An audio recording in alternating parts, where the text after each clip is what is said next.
Thank you for that very nice introduction. I thank Paolo and and Roger for having me here today to speak to you about, speaking to you almost about everything I do. Chronic pain. I'm not the director of the Headache Center, I'm the director of the Pain Center, but I do headache as well. And I also lecture on medical cannabis for chronic pain. So how many of you here in the audience have pain? Okay, so that's pretty significant. So what is the, let me just make sure I get this correct. Enter, correct? Or just use this? You just use that to advance. Okay. So here just shows you the prevalence of chronic pain in the United States, and how we define chronic pain is pain that's lasting pretty much more than 3 months in duration. There are some articles that state 6 months, but in general we use 3 months or more in duration is defined as chronic pain. And here it just says that it's 1 in 4 Americans suffer from chronic pain. So here in the audience, it's even more than that. But generally in the States, 1 in 4 Americans suffer from chronic pain. So pain is all in your head. Question, true or false? True? We got one. Show of hands.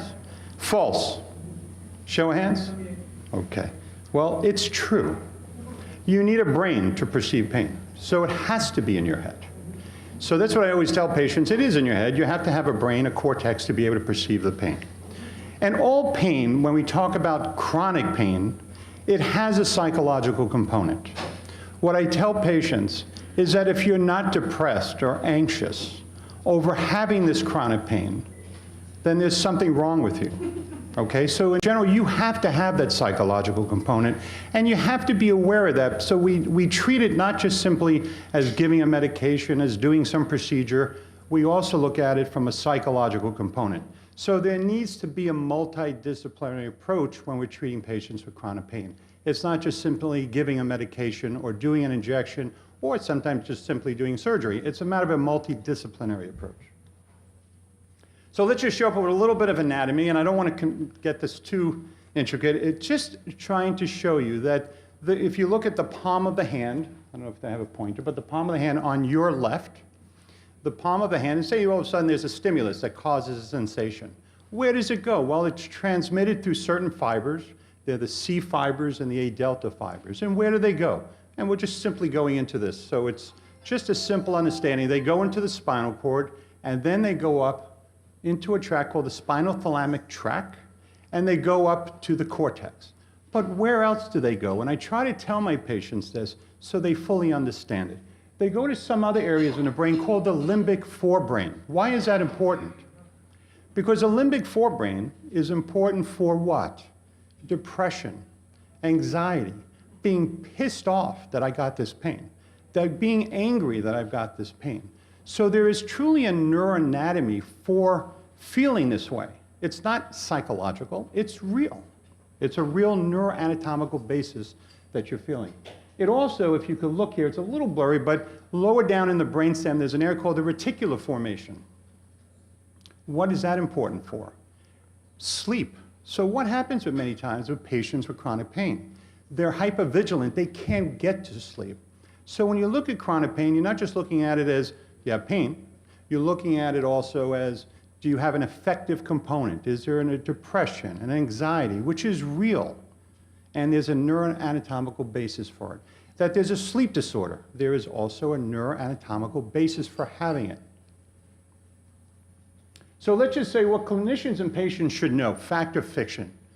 What I try, patients will come to me and say, I need my Percocet, I need my Vicodin. And I try to tell them, look, you're not opioid deficient. Your body's not requiring a narcotic. There are other agents out there that may be just as effective, but often patients will feel that they need that medication to get benefit. Now that doesn't mean it doesn't work, and that doesn't mean it's not necessary, but the concept of, I need to have this medication to get better pain control doesn't always exist. So I always try to tell them, you're not opioid deficient. You may be B12 deficient, but you're not opioid deficient.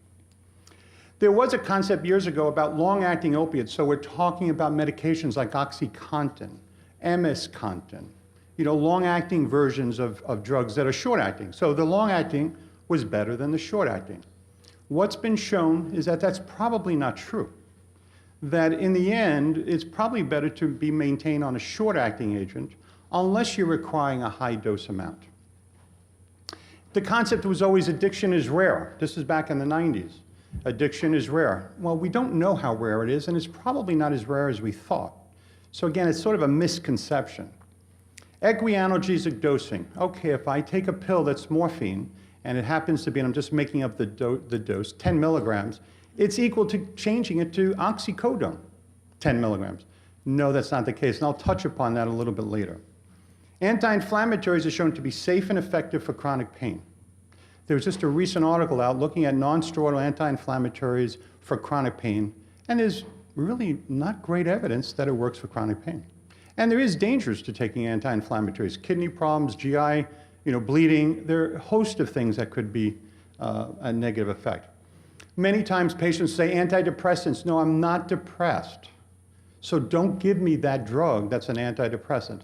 There's a whole list of data looking at antidepressants in patients who are not depressed for pain.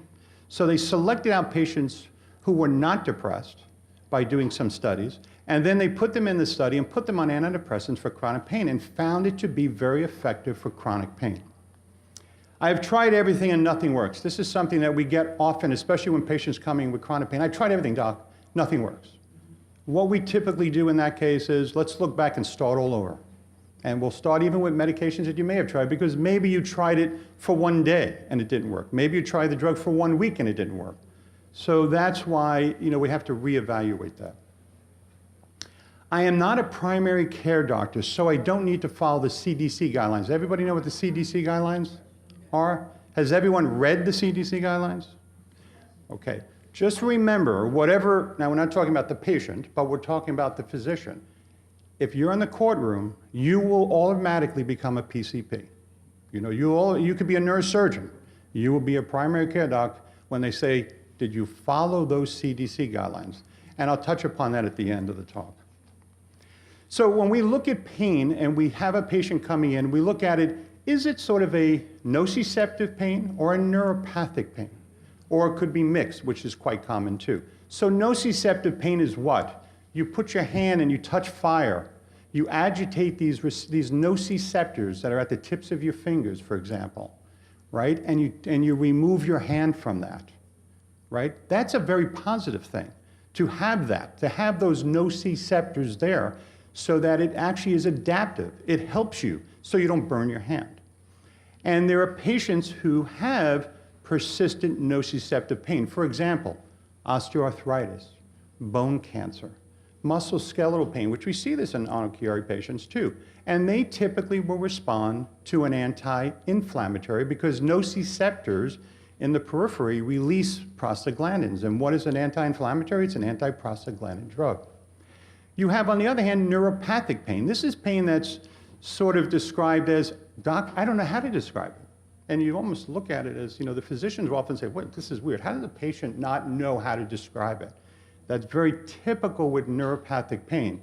Why is that? Well, in nociceptive pain, how many of you had a sprained ankle? How many of you have fractured something? Everyone has had something that the nociceptors get activated. And again, like I said, it's adaptive. It's a positive thing. Neuropathic pain is dysfunctional.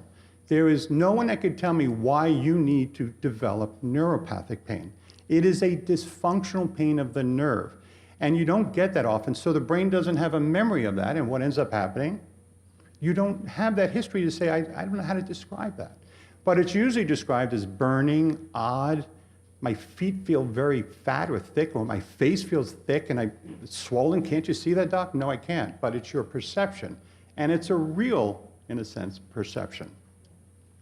So you could see this in occipital neuralgia, where you may see this in patients with Chiari. You may see this in a peripheral neuropathy, which sometimes some of the medications can produce a neuropathic pain. So pain control medications, and again, this is sort of an overview because I'm going to be touching upon pain, touching a little bit about headache and really gearing it towards some Botox treatment and what we've done with that. But nociceptive agents, typically we use muscle relaxants. As I said, anti-inflammatories. If they don't work, we may go to the opioids. Neuropathic agents, and that's why we describe it as either a nociceptive pain or a neuropathic pain. is tricyclic antidepressants. Again, antidepressants have shown to be beneficial. The gabapentins, the neurontins, or the pregabalin, Lyrica, or other agents like that have been shown to be beneficial in neuropathic pain. So just simply muscle relaxants, they all have all different underlying mechanisms. There's really not sufficient evidence on many of these drugs that actually they do work on humans on the muscle to relax that muscle. We're not really 100% sure. There's some evidence in tizanidine, Xanaflex. There's some evidence with cyclobenzaprine. And cyclobenzaprine, everyone has heard of Flexeril? Okay, Flexeril. What is that drug? They call it a muscle relaxant. But what is it structurally similar to? A tricyclic antidepressant. One is called the antidepressant, and one is called a muscle relaxant. So you never want to combine those two. And the thing is, diazepam. When I was in training back in the 80s, what was the treatment of choice for somebody with acute back pain? 3 weeks of bed rest with 10 milligrams 3 times a day of diazepam. What was the reason for diazepam? It wasn't so much to relax your muscle, it was to relax your brain that you wouldn't get out of bed. And there's evidence to show that was the worst thing, or is not a good thing to do. And anti-inflammatories, we all know this, everyone knows it's one of the most commonly, widely prescribed class of medications for pain, but there's evidence that there's big risk with these drugs, especially long-term, but it could even be with one dose. And I put this up with class of anti-inflammatories, not so you memorize this, but just to know that there are subcategories of anti-inflammatories. So if someone responds to a propionic group, like an ibuprofen, and they have a side effect, you may want to consider one in that same subgroup. If that propionic group drug doesn't work, you may want to then switch it to another subgroup. And there are variations to the anti-inflammatories. So now we're going to, and we're moving this fast as an overview, how do we look at neuropathic agents? And this is a very simplistic but nice mechanistic approach that was developed in 2002, looking at it as peripherally, centrally. So remember I showed you that picture where you had that cartoon where you had the ascending going up spinal thalamic tract and going up to the brain? That's the ascending, right? So you have the peripherally and the central component. So peripherally in the peripheral nerve, and then it goes centrally from the spinal cord up to the brain. But you also have a descending inhibition also. So why would you think that that's important? Psychology can help. Biofeedback can help. Mindfulness can help. Mindfulness meditation can help because you're going to activate the descending part. You're going to use your brain to shut it down. Now you could do it via medication, but you could also do it by other non-medication treatment approaches. So the PNS, you look at the peripheral nervous system, what happens to that nerve as it gets activated? There's a thing called the sodium channel. It gets activated when there's an agitation to that nerve. What happens centrally is the calcium channels also get activated. It's important to note when I show you the next slide. NMDA receptors also get activated. So just to think of that. So now, if you can look at this, peripherally, the sodium channel blockers. Well, there are drugs that block sodium channel. So there's really a mechanistic approach. You can look at it and say, let me see if a sodium channel blocker would work. What are the sodium channel blockers? Carbamazepine, Tegretol. It works in trigeminal neuralgia. It's essentially the drug of choice for facial pain in that trigeminal neuralgia. It doesn't seem to work well for any other neuropathy that I've seen. But there are variations too. But if you look down, there's oxcarbamazepine, PHT is phenytoin, which is Dilantin. We typically don't use that.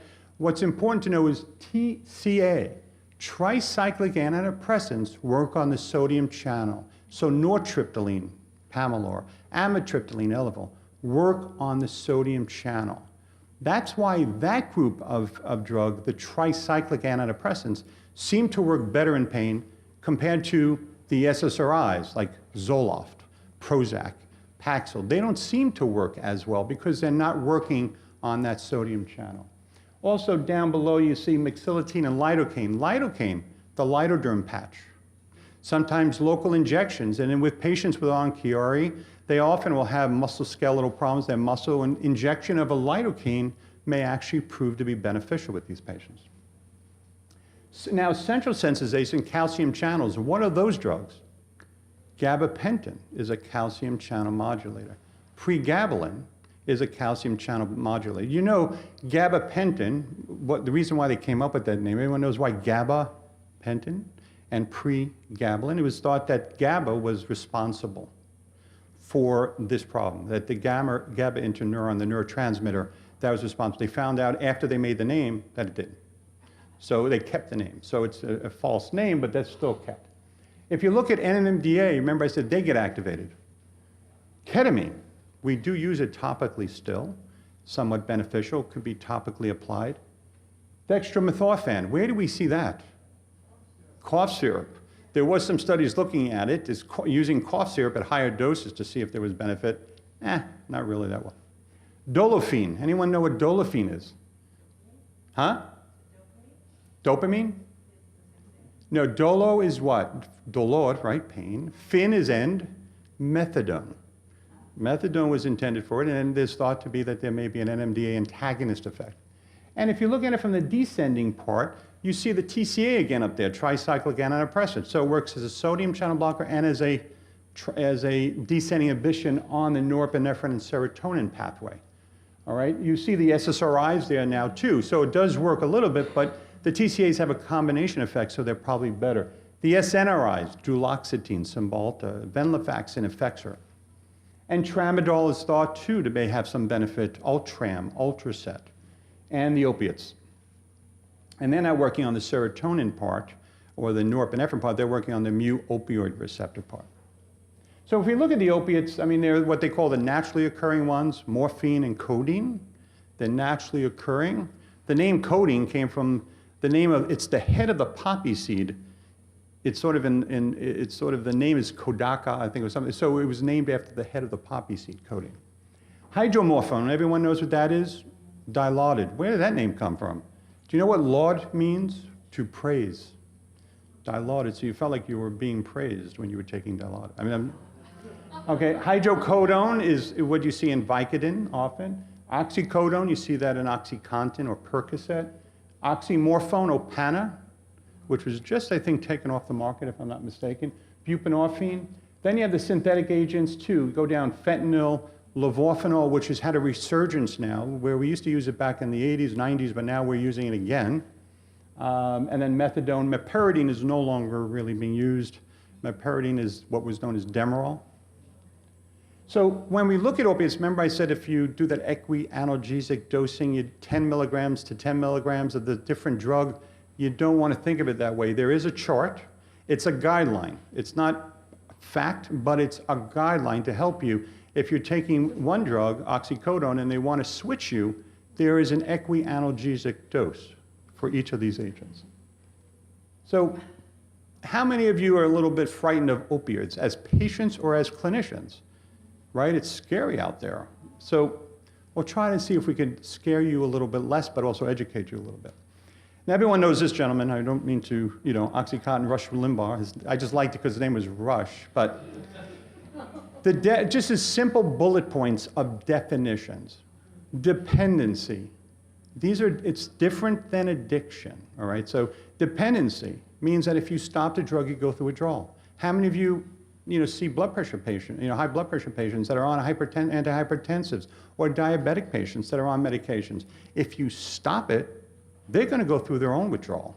If you stop a tricyclic antidepressant, you're going to go through withdrawal. So it's like a dependency. So I try to make it equivalent. It's not just simply opiates. It could happen to any of these drugs. Tolerance. You may need more to get the same response. It's been shown is once the pathology has sort of maintained itself and is stabilized, you probably shouldn't need more. But there is a tendency you may need more. And there's something that, again, with the clinician, you want to work together with them because you may need to switch the medication. That's where you may want to do some sort of equianalgesic dosing to a different opiate. Addiction. Addiction means you're using it despite knowing it's harmful. I had a patient who was on tramadol. Everyone knows tramadol. Tramadol, the maximum recommended dose, I think, is 6 to 8 a day maximum. He was on 100 per day. He came to me on 100 per day, had seizures, had kidney failure developing, and he was suing his doctors and the pharmacy. And he comes to me as an initial visit. Okay. So the thing is that that's addiction. You're craving it. there's like a craving for it. And, so that's something, despite harm, you still want it. Pseudo-addiction, which is something not commonly recognized, but should be at least alerted that you may be giving the patient the wrong dose, the wrong frequency, and they may get partial relief, but not enough, and they appear like they're addicted, and they're coming after you, and they're saying, "Doc, give me more, please, you're not doing enough for me," and so you have to at least reassess and see, maybe I'm under-treating, and that's very important to just look at. Now, that doesn't mean you need more opiate. It may mean that you need another agent. It may be a totally non-opiate agent. Diversion. Someone that diverts the drug, that your intentional act is resulting in transferring a drug from a lawful possession to an unlawful possession. That's diversion. Okay? Misuse. Okay? Misuse means, and we see this, and this is something that as clinicians we have to be very aware of. You're using it, but not solely for pain. You're using it because you're a little bit anxious, and it helps to calm you. That's not what it was intended for. You're using it, you're misusing it. I need to sleep tonight. Let me take a little more Percocet. That's misusing it. Abuse is that you're using it abnormally for something else. I want to get a high, I want to feel happy, I want to get pleasure. And it does happen. You do see some patients, and you have to be aware of that. Even if these are patients who have been stable for years, you just want to always reassess that. So what's the evidence on opiates? Okay, when I was in training, there were no real opiates being used. I mean, it was always IV formulations. There wasn't really much on oral formulations. And it started to develop over the years that now, listen, opiates were on the rise. And the majority were from non-pain physicians, which is interesting. A lot of times they were from non-pain physicians. A lot of times they were from my family. Maybe it was also from my friend. So it wasn't always from non-pain physicians. And from 1999 to 2014, 165,000 people died from an overdose related to opioid prescription drugs. What happened is that they started to liberalize the law, because in the 80s, we didn't have anything. All of a sudden, there was known as the fifth vital sign, right? Joint Commission came in and said, we gotta check blood pressure, we gotta check heart rate, we gotta check respiratory rate, we gotta check all those, but we gotta check pain. So you gotta ask everybody about pain. And it doesn't matter, we gotta make sure that we're giving them good pain control. And what would happen is that we would just kept writing and writing and writing and increasing the dose. And what was the mantra back then? As long as the patient's breathing, the dose didn't matter. And I'm not kidding. That was sort of the mantra, because we didn't want to undertreat the patients. And we thought this is a safe treatment, and it's working very well. If the patient's breathing, comes in and walks into your office, walks out of your office, it should be okay. So what they ended up finding out is there's very little evidence that these drugs work long term. Now, it's sad to say, if you look at some drugs that are non-opiates that we use regularly, there's very little evidence long term. So, but the opiates had what they call no ceiling effect. So you can go as high as you wanted. If you take Tylenol, right? You take 2 Tylenol and it works, but it doesn't work enough. So I said, let me take 3 Tylenol, right? Maybe I'll take 4. You know what? 4 work, but I'm going to take 8 because I know that's going to really help. No, you can't. There's a ceiling. You're not going to get any more benefit. You're going to get side effects. With opiates, pure opiates, not Percocet because it has Tylenol with it, or Vicodin because it has acetaminophen with it, that there's a limit. With opiates, you can go as high as long as the patient was awake, alert, and breathing. But what they found is that there really wasn't much evidence beyond, it was initially 200 milligrams, now they're stating 100 milligrams per day of morphine or its equivalent. And what was starting to happen is that if you look at this graph, the red represents opioid pain relievers, the light blue, and again, it's a little the blue itself is heroin, the one below, which is sort of an aqua, is cocaine. If I'm mistaken, I may be actually mistaken. No, yes, let me just make, no. The middle blue, the first blue, I don't know if I have a pointer here. Do I have a, here we go. This represents cocaine.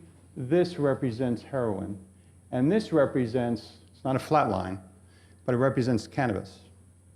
So there were overdose death rates in America. As you can see, the opioid pain relievers were going up, and the cocaine was sort of there, up a little bit, and now there's a rise in heroin deaths. Why is that? Because it's harder for the patients to get opiates, because we're monitoring it a lot better. And so now all of a sudden heroin's out there, and it's cheap, and you can get it in any type of form that you want. So there's more deaths now related to heroin. But just to be aware, look at that, cannabis, 0. So you have a Schedule I drug, cannabis, 0, and you have this drug that we're using, Schedule II, that's allowed to be prescribed, and it's on the rise. Okay. So what do we do as clinicians to really select and stratify which patient is the best?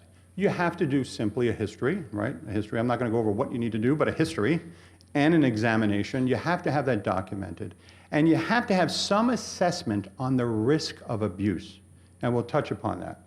And the patients have to have at least moderate to severe pain. And the pain has to have interfered with, function. And they've had to have tried some other therapies, not alternative meaning acupuncture, alternative non-opiate therapies. And there's good evidence to suggest that. So what are the screening tools? And again, these screening tools, even though we use them every day, they're not always, there's not great evidence that they limit harm. But the thing is, this is what we have, and they could be quite helpful to the clinician. And so what they do is identify potential drug risk or drug opioid abusers. The opioid risk tool, it's a 5-point questionnaire.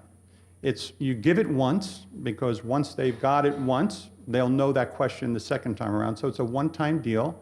And you look at some of the risk factors. One of the risk factors is their history of abuse. So it's really looking at prior history. It doesn't, you're taking what they did prior to maybe tell you what they could be doing in the future. So what is one? History of abuse of recreational drugs, alcohol, or opiates. Then family history, the same thing. Then there's the third is pre-adolescent sexual abuse, that actually there's a risk of opioid abuse with that. And then there's also age, 18 to 60, it goes 18 to 45, but they've actually shown that 18 or even 16 to 25 is actually even a stronger risk, but age. And then the last thing is that they have a history of schizophrenia, depression, anxiety, and they're weighted, and there's a scale. And it's different for a female compared to a male. They're different numbers. And so if it's 0 to 3, you're considered a low risk. Now you say, well, wait a minute, your score is 0. There should be no risk. Well, if you're getting an opioid, there's a risk. That's why. 4 to 7 is moderate risk, and if you're above 7, you're at high risk. It's a very good tool to have in your armamentarium. Simple thing, 5 questionnaire, simple. And if it's at high risk, it's recommended that you have the patient see a pain physician for that. Mild to moderate, you could probably take care of, but if not, always recommend seeing a pain physician as a second opinion. The SOAP, which is a screen and opioid assessment for patients with pain, it also looks at various factors. There's a 5 questionnaire, there's a 14 questionnaire, and then there's a 24 questionnaire. Obviously, the 24 is more sensitive and specific, but still, you can use it, and it looks at things that are looking at patients' mood. How many times did you get angry? Those type of things. Because again, that may put you at risk for using an opiate. The COM score, which is a great test, the Common Opioid Misuse Measure Test, it's 17 questions. It asks questions that either you forgot to ask or you were afraid to ask. And they're questions like, when did you go to in the last month, when did you go to the emergency room for pain? Now, often you forget to ask that. It's right there. How many times during the last month or so did you give your pills to somebody else? How many times in the last so-and-so period of time did someone give you pills? These are very important questions. And again, it doesn't mean if they score high, you shouldn't be on an opiate, but again, it puts you at looking at What are the risks? And if you're going to write an opiate, you should have one of these as part of your assessment, at least. And everyone know what the GUT is? Gut. If you don't feel good about it as the clinician, you may not want to write it. So gut is also very helpful. And everyone knows the IStop, which is New York. I mean, so the IStop has really helped us incredibly because there are many times we don't know about, patients maybe getting prescriptions from somebody else. Sometimes the patient doesn't think it's even an issue. They go to their primary doctor, the doctor gets, they get medication from their primary, then they go to the pain doc, or they go to the nurse surgeon, and they're going around and getting different controlled substances and sometimes not even being aware of it. So it's something very important, and everyone should use it prior to seeing a patient. So informed consent is something also that we do, and it's something that's very important. Again, if you're putting somebody on a chronic pain regimen, you should really have this. And it doesn't even have to be chronic. It could be even, you're giving them for 7 days. So risks that are associated with the drug, realistic expectations. If the patient is disabled and in a wheelchair, it's not going to get you up and move around, most likely, in that sense. You're not going to be running a marathon from this medication. The adverse effects, the potential risk of addiction, dependency, tolerance, the risk of driving. There are clinicians out there that will not allow you to drive if you're on this medication. So there's, and there's debate about that. I mean, how do you come to get the prescription? Appropriate storage also, a locked box. They should know that they should get a locked box. And where do you dispose of medications, which is still difficult. Once they've used it and they're no longer needing it, or they decided to switch, what do you do with those pills? And I don't have a 100% good answer for that. But the recommendation is there are some drop-off areas in the community that allow you to do that. It's not recommended in the toilet. The agreement, just remember, one pharmacist, 1 monthly visit, which is not necessary now with eScribe in New York State. Generally, you could go up to 3 months. One report, my dog ate it. If your dog ate the pills and they're still alive, I'm not believing it. No weekend or after-hour calls. Again, it's that Friday night that they call. They know maybe, and again, I don't mean to be negative about, a patient, but sometimes they may know, oh, the doc's not on, and so now I'm going to call and ask somebody else. So that sometimes happens. No change in prescription plan except during the visit, and urine screening. Again, if you're doing chronic opioid drug treatment, a urine test should be employed. And we're just going to simply, goal setting and exit strategy. You got to have an exit strategy because the recommendation is that opiates are for what? For a trial. It's not for life. If you think it's for life and you feel this patient requires this for a very long period of time, then you have to at least substantiate that in your note that they need this for lifelong, or for every visit that they come in, they require this dose.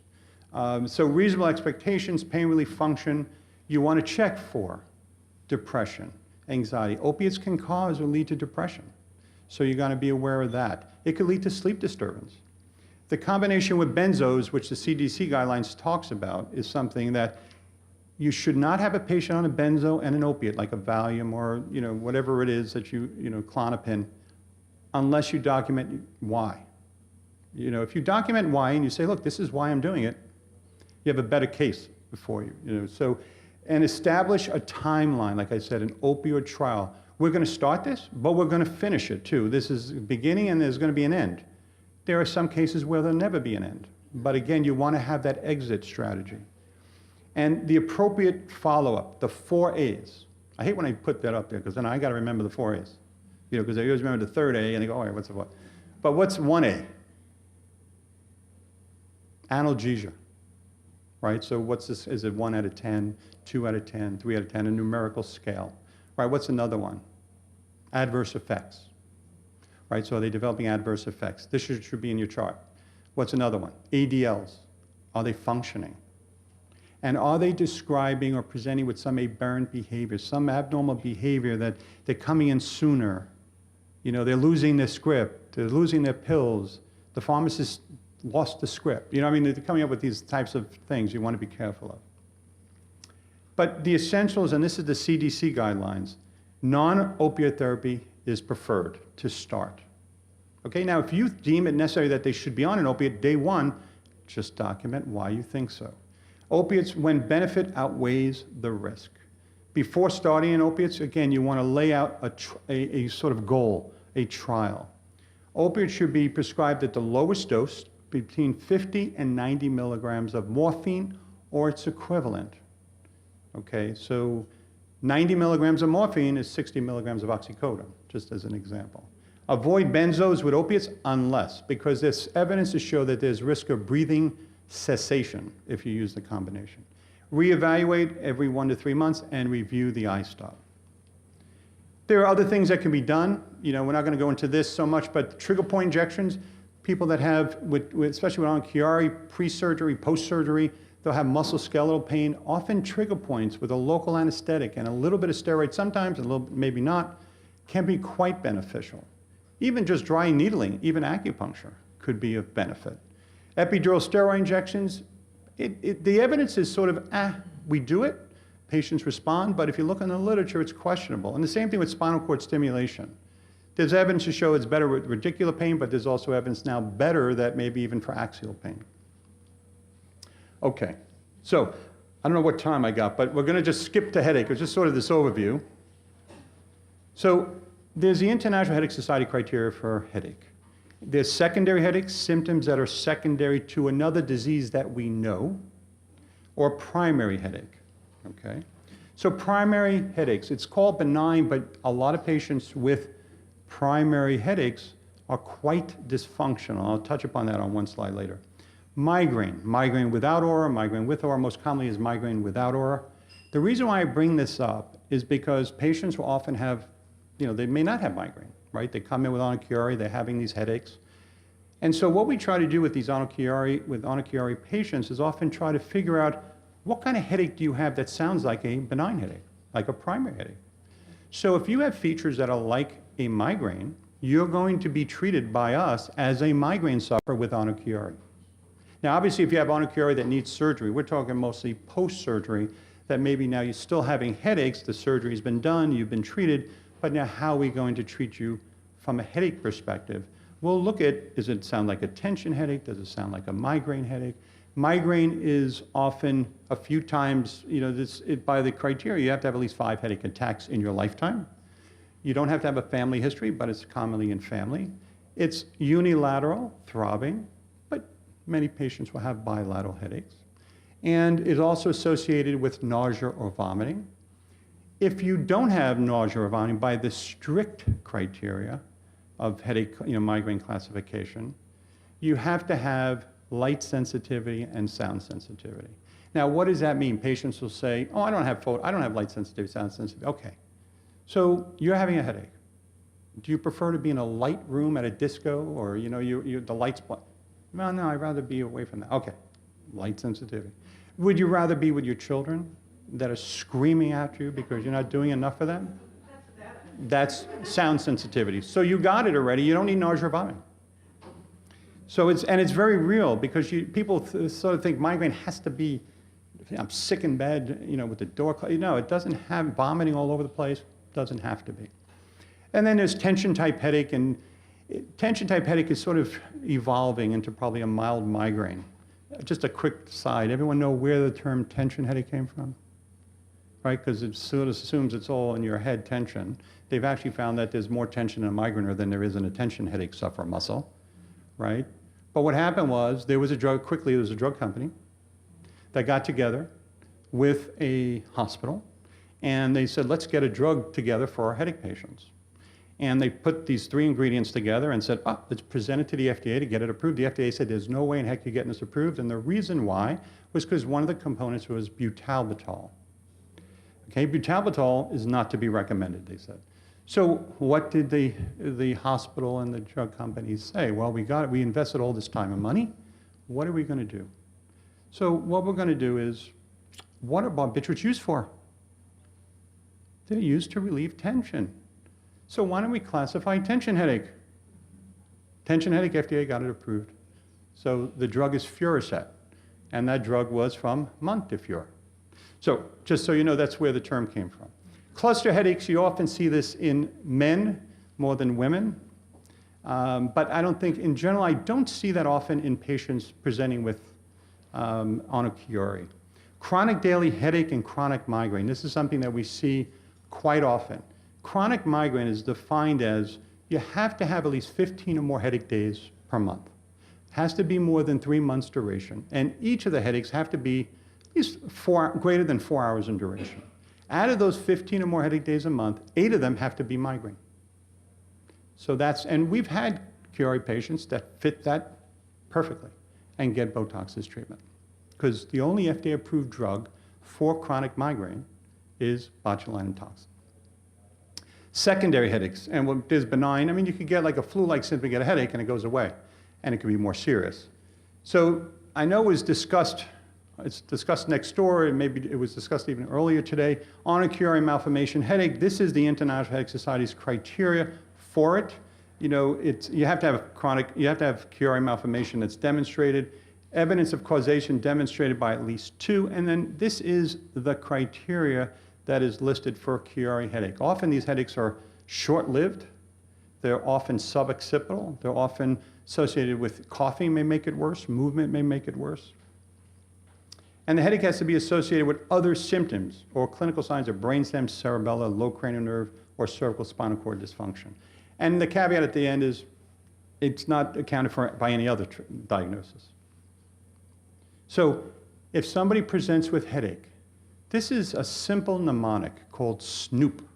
If you remember this, you'll pretty much rule out any secondary cause, or at least the major ones, and at least give you time to think, because most people who present with headache, it's usually a primary headache disorder, most likely migraine.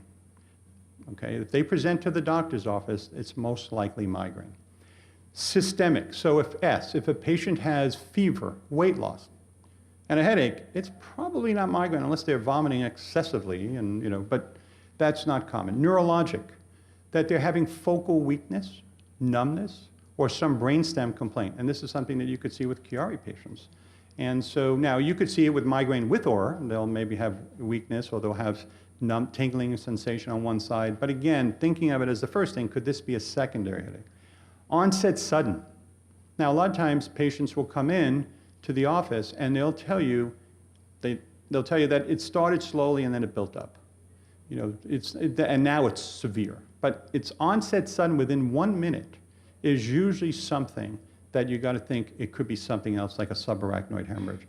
So onset sudden within 1 minute is serious. Patients will say, I got the worst headache in my life, but it started as, it wasn't that bad 3 days ago, and it built up. So more likely than not, doesn't mean it 100% rules it out, but more likely than not, if it's maximum at onset, it's more likely some secondary cause. And pattern change, P. It used to be P, now it's P4. They're adding things to it. Progression, if someone's having headaches that are progressing over time, you want to think of an underlying malignancy. Precipitation by Valsalva, you'll see this often with Chiari patients too. So that's something of a secondary cause. Postural aggravation, you'll see this with Chiari as well, and papilledema. So if you look in the eye in the fundus, how many of you have an ophthalmoscope as clinicians? Okay. We ask our residents the same question, and it's very little hands get up there. So you should have an ophthalmoscope to look to see if you have papilledema. But maybe you have an ophthalmoscope, but you don't even know what you're looking at, so it's understandable then maybe have someone else look at it. But that's something, pseudotumor, which was mentioned earlier. Okay. And this just shows you that if patients presenting to the doctor's office, this was actually a poster presentation that actually became an article in the Headache Journal that showed that patients who present to a doctor's office, and this was an international study, and they reviewed diaries of 6 attacks and found that the majority of them were migraine or migrainous, which was defined as migraine missing one symptom that made it not migraine. So episodic tension headache was quite uncommon. Patients who have, a tension headache is like a bilateral gripping sensation. It's really not associated with any other sick features, and they don't usually go to the doctor.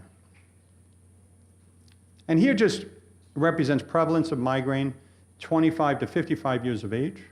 And if you look at this, just quickly, the red represents the women, the yellow represents the male. Before puberty, boys actually have a higher prevalence. What happens at puberty? The girl starts seeing the boy. Right now, her prevalence goes up. What happens as she ages? She gets to decide, I'm going to marry this boy, and I'm getting worse headaches. And then as the boy dies, the headaches decline, but the girl still has more headaches than boys. So remember I mentioned about disability, benign headache, but if you look at the World Health Organization in 2004, said migraine is the 6th most disabling condition in the world. Okay, why is that? Because when they have an episodic attack, they're basically crunched up, they can't move, so they're equal to someone with active psychosis or quadriplegia. They don't move, so it's listed as the 6th. Just quickly on abortive therapy, now again, if you present with headache, and if a patient with Chiari presents with headache, and it fits the criteria for a migraine, we'll treat it as such. So what are the things we do? Well, triptans are used. Imitrex, sumatriptan, these type of triptans that have been designed for migraine. Well, when do you start it? Well, there's an approach that you do step care, meaning that, you go and you get an aspirin, then you go get a Tylenol, then you go get a Motrin, then you go get this, now the headache is severe, and now you go, oh, let me get the right drug. It's stratified approach. If you have a migraine attack, you treat it with a migraine drug. Early versus late, you want to treat it as early as possible, recommended in 15 minutes at the onset of your headache. And this is something that you got to be aware of because a lot of patients with Chiari, pre-surgical, post-surgical, whatever, a lot of them are on opiates. And opiates can contribute to headache. If you're getting 8 or more days per month of an opiate, you're at risk for developing headache from the opiate. If you're on a barbiturate like Furoset, Furanol, 5 or more per month, you're at risk for getting headache from the Furoset. So triptans too, which are designed for migraine, if you're taking greater than 10 per month, you're at risk. Anti-inflammatories, on the other hand, longer acting ones, like Aleve or Naproxen or Celebrex, that they actually may be protective against it. Preventative therapy, decrease headache intensity, this is the goal. More acute treatment, makes acute treatment more effective and decreases presenteeism. Does everyone know everyone knows what absenteeism, right? You're absent. But what's presenteeism? I'm at work and I'm not functioning, but I want to make sure I get there so I get paid. And I'm just going to be there. So I'm present, but I'm really not there. And that's what we want to try to decrease in patients with this. So just looking at the preventative therapies, level A, which means that there's good evidence, established efficacy, Depakote. The problem is it can make you gain weight and lose hair, risk. Also in the reproductive years of a woman, there's a risk of neurotube defects, so we try to hold off on that, but it is effective. Topiramate makes you a little stu-nod, but makes you lose weight, so people love it. And don't care about that they can't remember. But there's a risk to it, and some people have classified it as a Dopamax, but it is probably the most beneficial drug to date for prevention of episodic migraine. The metoprolol, which is actually FDA approved and very well recommended in Italy, but not here, but something that we use. Propanolol is FDA approved. Timolol, frovatriptan, which is a triptan, which is used as an abortive therapy. We have used it, and it has been shown preventing patients with menstrual migraine. And pedicides, anybody know of this drug? Butterbur. Butterbur is an herb. Great drug. It was listed as a level 8. There's an asterisk to it because what happened was they changed, the company from Germany changed actually the buffering of the drug. And all of a sudden there were 2 patients that came down with liver failure that required liver transplant. So it's been changed from level A to level C because there is benefit, but we don't know exactly what was the cause, but that's what happened. So now there's some people that will say, I don't even want to go there and try this medication. We still call it medication, even though it's an herb over the counter. And then level B, amitriptyline, venlafaxine, some of the tricyclics, even though they're not FDA approved, can be very helpful. Magnesium, also very helpful. You don't want to get magnesium sulfate because you'll be in the toilet a lot of times having diarrhea. So it's a magnesium citrate is the one you want to use. Riboflavin, B2, beneficial for headache. These herbal or vitamin or supplements are recommended. You have to try for at least 1 to 3 months to make sure they work or don't work. Just quickly, injections for headache, occipital nerve blocks. We do them with Chiari patients often. There is some benefit. The literature is not great on it. And the evidence is local anesthetic is just as good as local anesthetic and a steroid. So there's no real reason to use a steroid, even though anecdotally we do use it at times. Cluster headache, it has worked. Cervical facet injections, there's some benefit, but again, and again, with Chiari patients, you'll have that facet, that cervical problem, and sometimes that could be beneficial, and Botox. Botulinum toxin, the only FDA-approved agent for chronic migraine. These are the locations. People often say to me, oh, wait a minute, you're giving me 31? I thought it was 1 injection. No, it's 31 injections. It takes about 10, 12 minutes. They're very small needles, but it's a pinch. It's a needle, doesn't matter. And it doesn't matter with these patients. Often, when they get Botox, it doesn't matter what their mood is. They seem to be happy. It doesn't matter if they're happy, sad, worse than excited, depressed, or asleep. They all look good. They're very happy. But to make it serious with this, the botulinum toxin, Botox, does work very, very well for chronic migraine. We hear the words miraculous. I've never had, I can't believe, I didn't even remember that one of the patients last week told me that she was sick during the last 3 months, because it's an every 3-month treatment. She was sick during that time once, and she was not sure what it was. And then she almost realized after a day of it that it was a migraine. She forgot what even a migraine felt like. So it doesn't mean it cures migraine. There are patients who benefit but not as well, but they benefit better than almost any other treatment out there for chronic migraine. And these are just things that are coming out. There's now, the triptans were the big rave in the 90s. Now it's the calcitonin gene-related peptide antagonist and monoclonal antibodies. This is the new rave in the treatment of migraine. Neuromodulation, which Dr. Mogilna, I think, is going to be talking about in the afternoon, so I won't touch upon that, is sometimes effective for headache pain and neck pain. Okay, that's it. Let me see, where am I at now? I got a long... We're next on...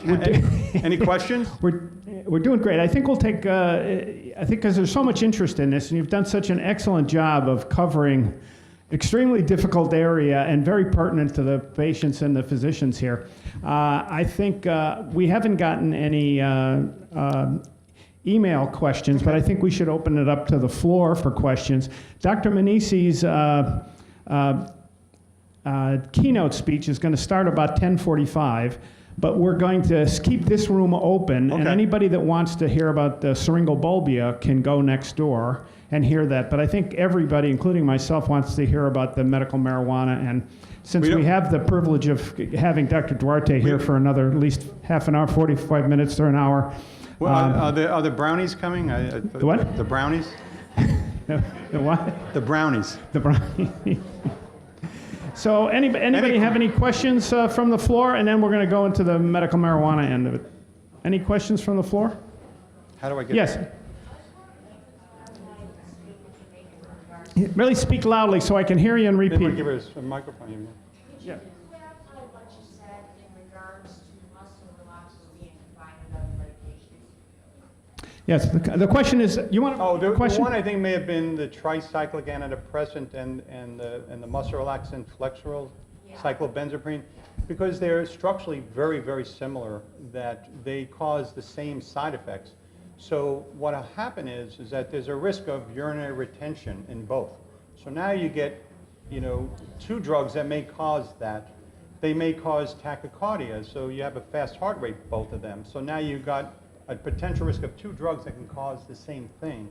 So that's where it's recommended. And we'll have patients that'll come in. It's amazing where you see them in the emergency room. They're having back pain and they're constipated.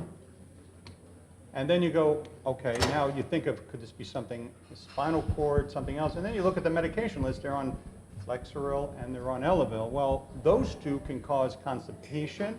Those 2 can cause constipation. Those 2 can cause urinary retention. And so instead of doing a whole workup on this patient, it may have been just simply the drug. So those type of things you want to be aware of, taking those 2.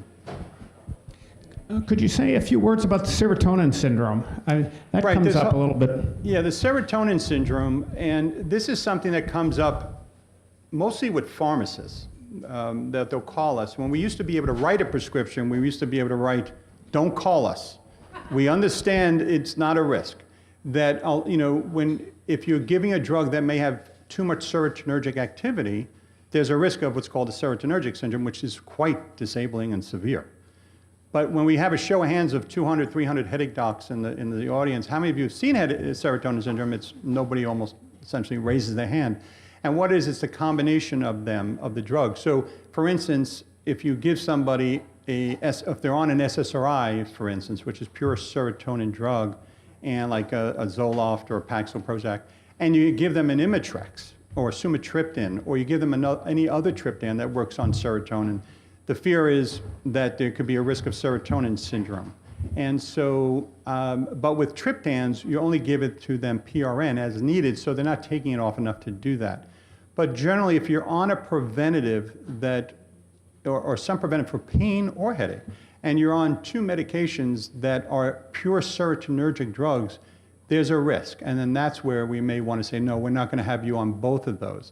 But generally, if you're taking one that's a PRN drug, and once on occasion, and once that's continuous, then there's really no fear there for us anyway. In general. Do you want to just say what?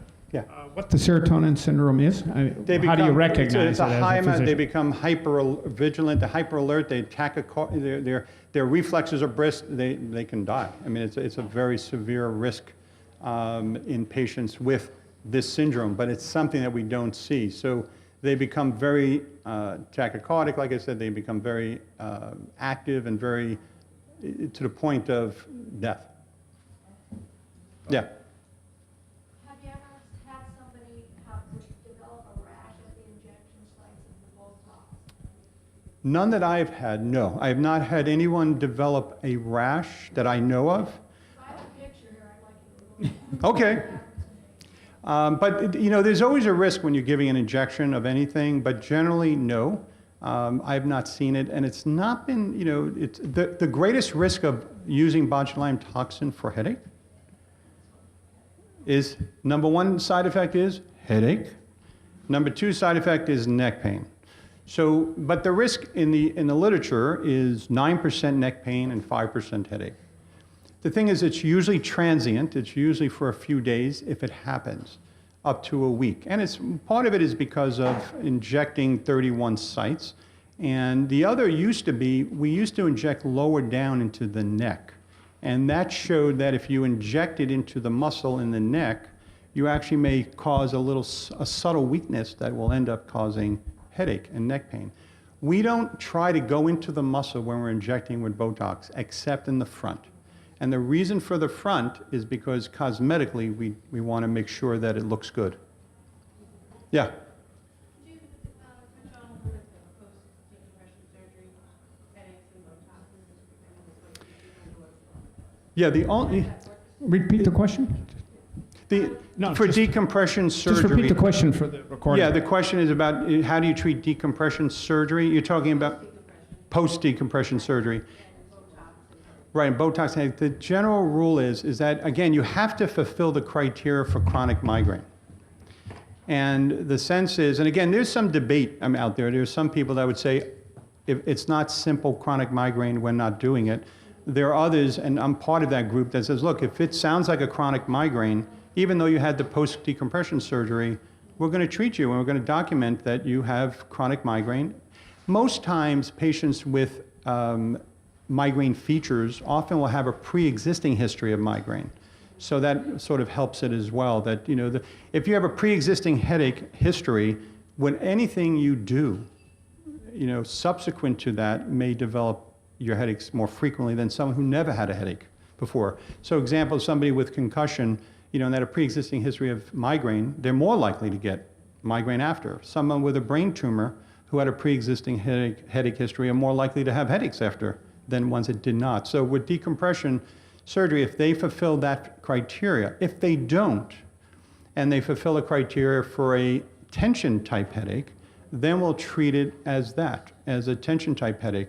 So it's a matter of, and tension type headache, sufferers can be treated with many different modalities. Now, here you say, okay, I'm giving you an antidepressant, is it for depression? No, it is used for tension type headaches. And so, and even some of the other neuromodulators like gabapentin, they're also used as that. Yes? For shift in prevalence, Lyrica been using it for over, say, 8, 9 years. What are the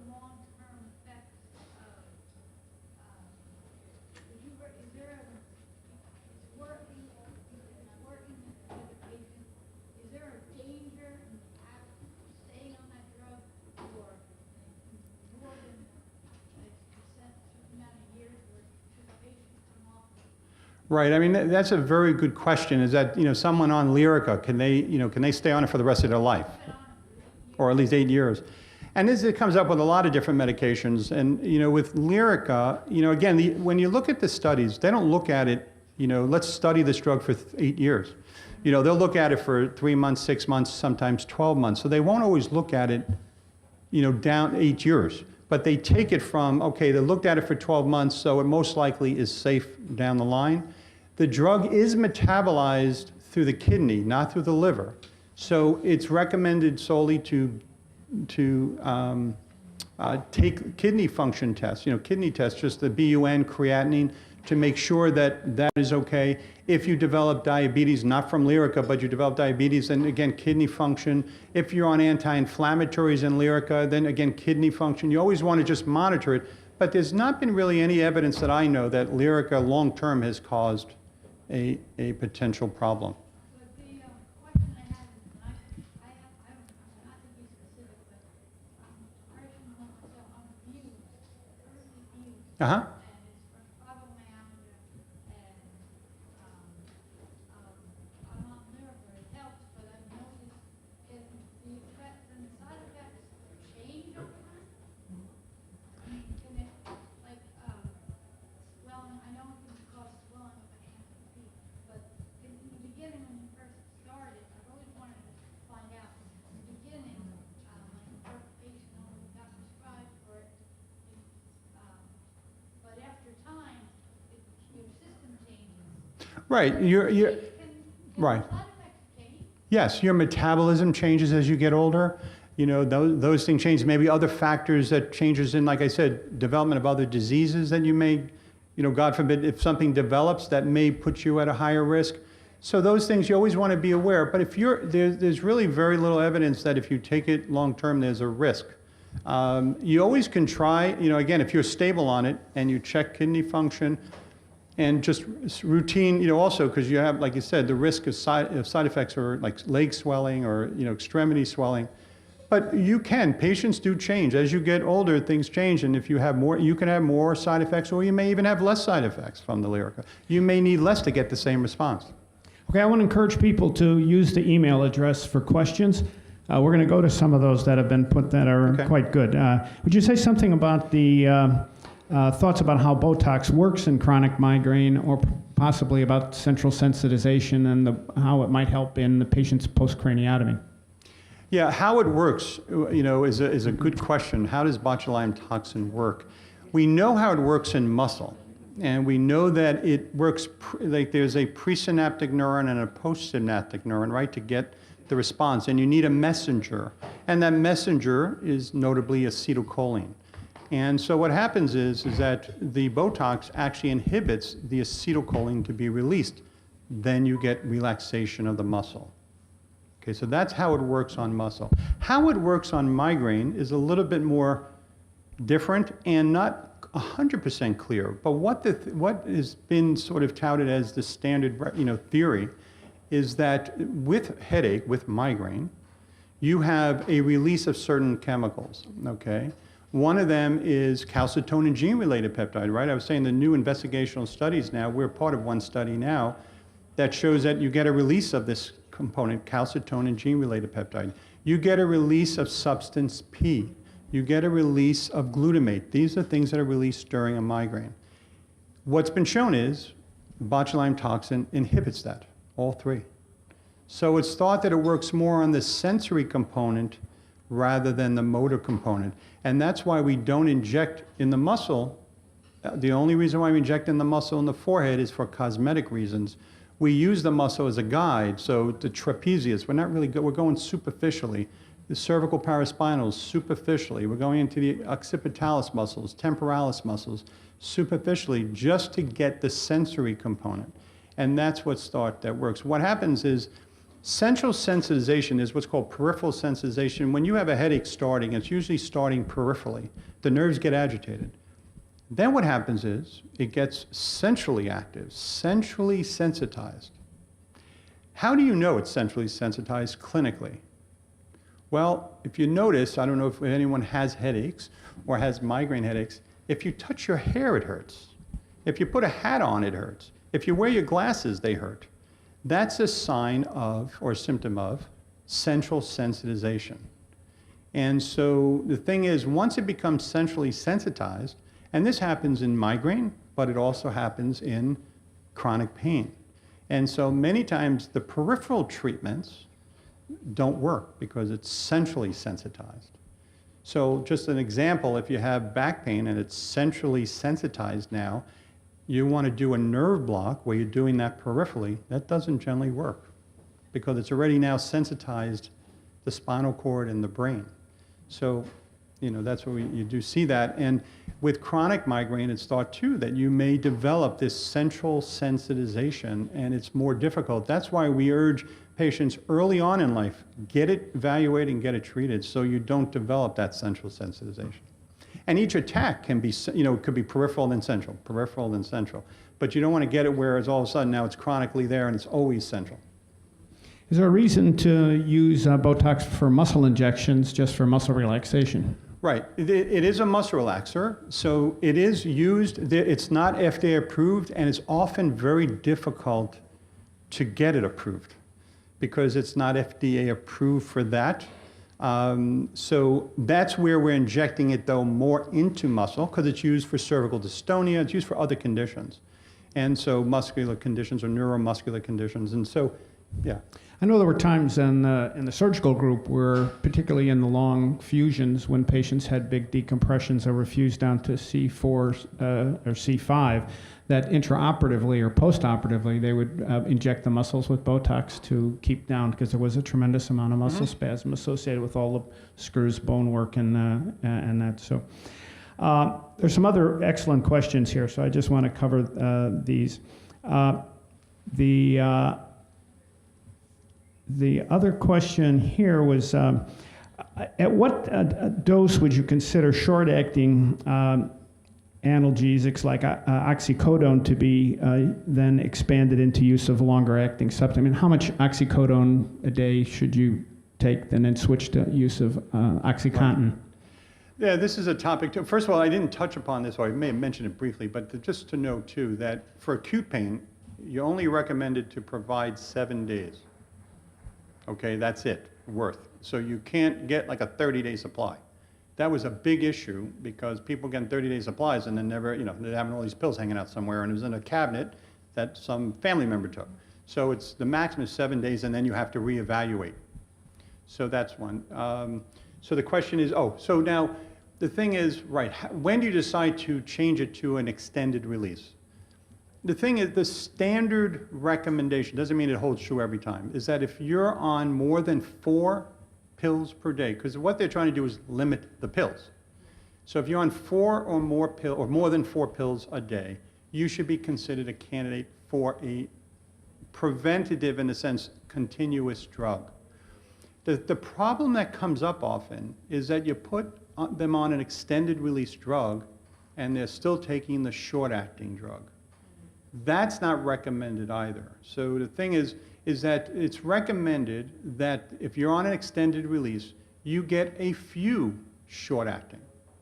Now, are there patients that no matter what you do, you're on both? Yes, there are some, and nothing's 100% perfect, and you got to monitor them closely. But the thing is that the recommendation, the extended release, is to try to almost replace the short-acting and use the short-acting when needed.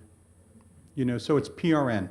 But it's usually 4 or more. What we use typically is that if you're on 6 or more, then we're going to the extended release agent.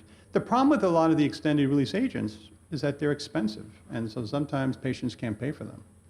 And Or the insurance companies don't cover it. Or the insurance companies don't cover it, right. hesitant. So that's a problem sometimes where they're not paying for it. And now what do you do?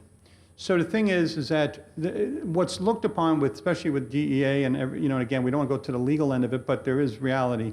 And I understand it too, risk to the patient. If you got 8 or 10 pills a day, there's a risk that some get lost, some get in the toilet, some get somewhere else, some go with the friend, some go to the friend that you didn't like, that they happen to have gotten it. And then there's a risk that it's getting thrown about because when you really sit down and talk with patients, and as patients, you could tell me, is that you don't always use the amount that you're getting. And so you're holding it, that maybe when, the doctor decides he's going away, and where's my script now? I need my script. So there's a hoarding of it, which understandably so, patients get nervous. Or if it's wintertime and it's snowing out and I can't see the doctor, I says, well, you got to come in, I can't get you a med, and then you're stuck. So I understand the hoarding, but you don't want to be hoarding it where it's an accumulation of drug.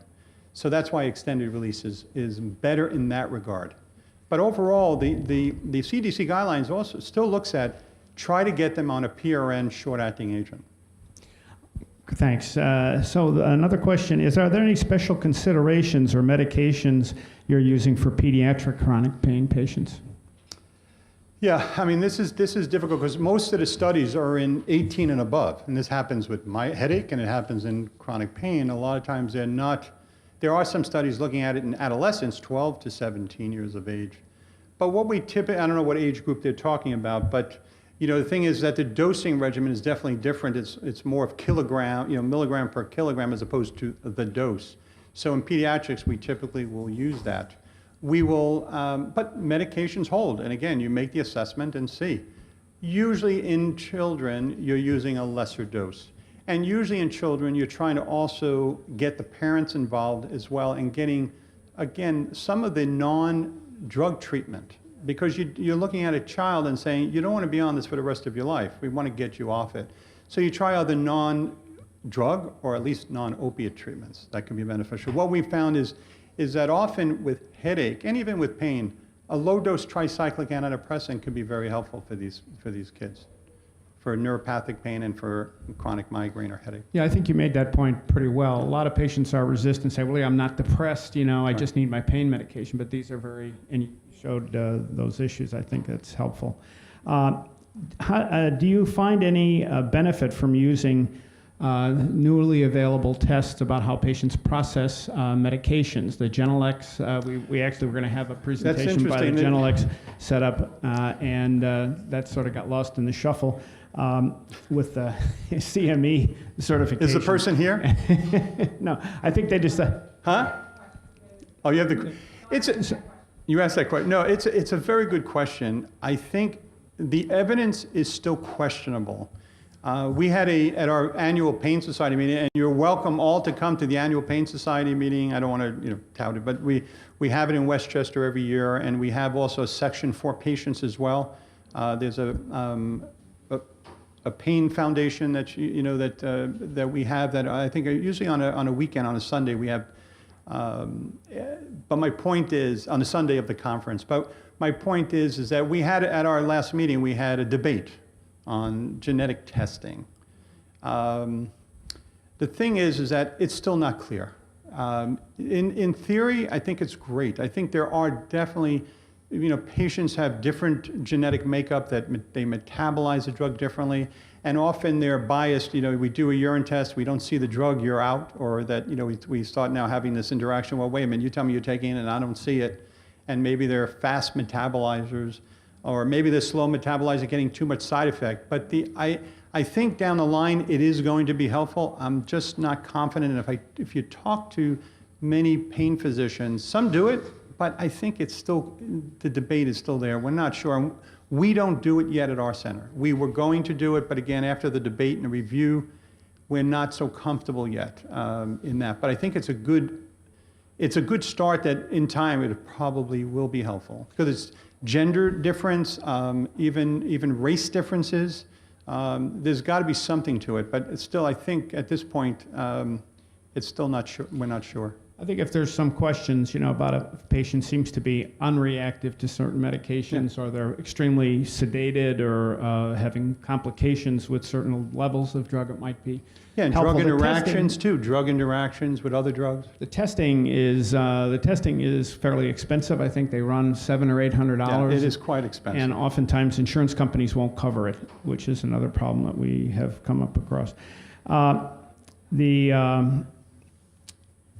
The other question that I was put up here was, how would you treat syringomyelia kind of pain? Again, I think you mentioned the fact that would be neuropathic. Yeah, kind of pain. that's a central neuropathic pain. What I didn't touch upon is peripheral neuropathic pain and there's central neuropathic pain. So And generally, the patient's complaint would be very odd complaints of pain, and you go, well, that doesn't, I didn't hear that one before. That's typical neuropathic central pain, and you would treat it as if it is a neuropathic pain. And some patients, of course, have combinations. You may have degenerative disc disease and syringomyelia on top of it, and then so combinations of those approaches would be And the thing is, appropriate. again, the treatment, just so it just touched upon, I know I mentioned it, but opiates, you know, again, a lot of times patients are on opiates for chronic pain, but again, they're at risk for developing headaches from the opiate. So, you know, sometimes if you have a headache history, that may be a potential risk in using chronic opiates because it may actually lead to headache. The other question I think comes up, and that's about drug testing. So primarily urine testing is done? Yes. Now, does that include many of the drugs? Or I think I came across the issue of fentanyl is not one that's routinely tested necessarily. No, what happened was, it is, it depends on what company you use. The thing is, you want a company that actually does detailed testing of any agent you want tested. And we test, you know, we don't just test opiates. You know, the reason why you test urine is to, number one, see if they're taking it. Another one is see if they're taking something you're not aware of. So the recommendation, so we test for opiates. We test for, there's debate about testing for cannabis. You know, if you're testing for cannabis and you're giving cannabis, now that's a problem. But if you're testing cannabis, you know, some docs in New York State don't test for cannabis. They decide we don't even want to test because probably half their patients are on it, so they don't test it. But still, it is an illegal drug, so in a sense, a Schedule I drug. So we test for that. We'll test for heroin, methamphetamines, all of that stuff, plus tricyclics, anti-inflammatories. We'll test for almost everything that we could potentially give or could be potential risk to the patient. And so the reason for the testing, it's recommended to do it intermittently. Now, if a patient is considered high risk, intermittently is every single time they come in the office. Now, that's sometimes hard because patients, you know, can get smart to that and say, well, you know, I don't need to, I'll take it 3 days, you know, I'll just take it the day I go in. You know, so there is, it's not a foolproof thing, but the recommendation is that you should test it as frequently as you decide if the patient is a high risk, moderate risk, or low risk. But it's often intermittent. And it is a very good tool, but you want to get yourself hooked up with, there are a couple of good companies out there that do the urine testing and do detailed testing, which they'll test also, like they test for fentanyl. They'll test for oxycodone. Give you an example that I had a patient, very nice patient, and I know I see a lot of patients here, but I just want to, it was a very nice patient, and I believed him wholeheartedly. Good guy, good guy. He had, I did a urine test, he had cocaine in the urine. Okay, he flat out denied it. He said, there's no way in heck. Okay. But he also mentioned to me that he said, don't you remember last visit I told you I ran out of my oxycodone 3 days before I got the urine test? I said, well, that's interesting because I've never seen such a high number of oxycodone in the urine. I've never seen it on any lab test. It is so high, I actually had to call the lab. I said, he's telling me he hadn't taken it in 3 days. What ended up happening was that what we also test for, which is very important, is the metabolite of the drug. So here's a high number of oxycodone. The metabolite number was what? 0. So how did that happen? So the toxicologist like sort of hit me over the head and said, duh, he put it in the urine test because he didn't metabolize it. When I mentioned that to him, he walked out, did not deny it and walked out. So urine testing is very helpful. So specifically, he dropped an oxycodone in the urine. Into the urine when I was testing, and he put the pill in, or shaved it in. So that's why the testing has to be very good because we want to test not just for the drug, but the metabolite of that drug.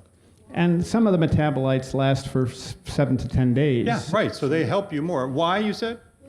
Well, the assumption, I can't say why, was that he was selling it to get the cocaine. I mean, I can't say because he didn't tell me that. But So that's why urine drug testing, if you're doing chronic pain management, you should be on a urine drug. You must do urine screening. At least have it available that you do it, or send it to somebody who does it. But you don't want to send it to, say, okay, we're going to send you out to do a urine test, then, you do it in the office right now as you're here, that type of thing. Is there, and in general clinics that do this, a nurse or someone may actually watch a person actually produce the urine and put it in, and they have a temperature reading on this. Right, so you also do temperature reading. I had somebody that was so, it's like I looked at it and I go, it's clear, it's cold, you just did urine? And it wasn't. So, yeah, you got to be very, and often we'll do it, and it's not to be funny about it, but we also will do that in the wintertime. Because in the wintertime, they could carry things. In the summertime, when they have shorts, they may not carry things. So that's why and again, I don't want to make it that it's such a negative thing towards the patient. It's really trying to save us, but it's also trying to save the patient and making the patient aware that, look, we're on top of this. We're here to help you. We don't want you to hurt yourself, because you're going to hurt yourself if you're mixing these drugs, and they're mixing, and you don't know, and all of a sudden, you got heroin in the urine, and you didn't know that because you smoked a little weed, and meanwhile there was heroin in that weed, and it was, and that could come, so we got to be very careful, and again, these are controlled substances for a reason. What about fentanyl and testing for fentanyl? Because this came up in one of my patient situations. I had thought that fentanyl was being tested for in a general tox screen, and that included marijuana, but it didn't include fentanyl. So I was told they had to have a special request. There are some companies that test for opiates, which, it may have been that they tested for opiates. Well, they did a whole range, but fentanyl wasn't among them. Okay, well then, yeah. So the thing, I'll just touch on, what happens, the opiates, so you're testing for opiates, but they weren't testing for fentanyl or oxycodone.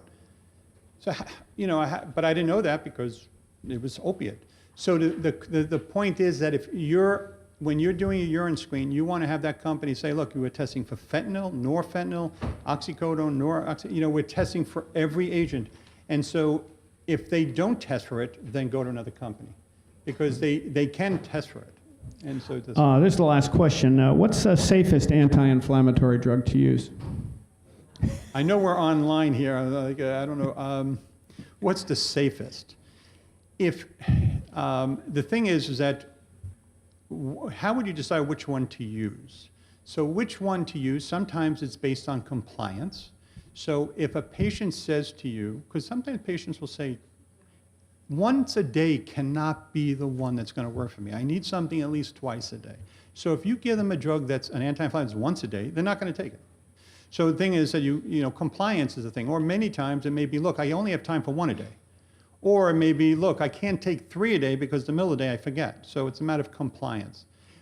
They all work on the same mechanism. I mean, they're what they call the selective COX-2 inhibitors, and then there's the non-selective COX inhibitors. What happened is that, I don't know, back in I think it's the 90s, there was a whole big issue with Vioxx, Celebrex, and all these COX-2 inhibitors, and there was a big issue. What ended up coming out of that was that there was an arthritis subcommittee that looked at what was the most effective and safe anti-inflammatory. They found naproxen was the one, and that they found celecoxib, Celebrex, number 2. Ibuprofen was considered number 5, so over the counter. But the thing is that they're all relatively the same in the sense of safety and efficacy. There was one thought that an old drug that's now I've heard more often lately, Clinaril or Sulindac, was thought to be safer if you had a kidney issue, but there's no real evidence of that. But overall, they all work in a similar manner. The thing is that with anti-inflammatories, like was mentioned about Lyrica, many times you want to evaluate them to see if they need to be on it, because there is a risk of anti-inflammatories. And if you look at the PDR, the reference, they'll say, well, it's for 2 weeks. We have people on it for years, and they're safe on it. But the thing is that overall, I think you pick and choose on the sense of which is in regards to compliance, what did they use before in the past that worked or didn't work, and look at the different subcategories to say, hey, look, they tried this, it didn't work, let's try another subcategory of an anti-inflammatory.